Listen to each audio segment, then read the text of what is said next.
Okay जी, क्या आपका भी खाना हज़म नहीं होता या पेट में गैस रहता है और कब्ज़ की शिकायत रहती है?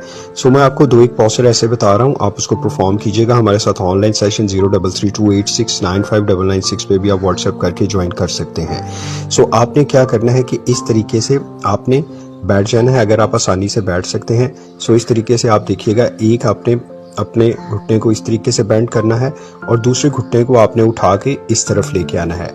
अपनी पेट को आपने अंदर की तरफ खींच लेना है और अपने दूसरे वाले हाथ से, अपोजिट वाले हाथ से आपने उस घुटने को इस तरीके से ऐसे अपनी तरफ खींचते हुए दूसरे वाला हाथ पीछे लेके जाना है। पेट को अंदर मैक्सिमम खींचना है ताकि ट्विस्ट करे, आपका जो स्टमक है उसमें जो गैस्ट्रिक जूस है वो अच्छे तरीके से निकले और stimulate.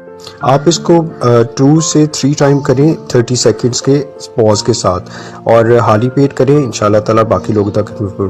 Thank you very much.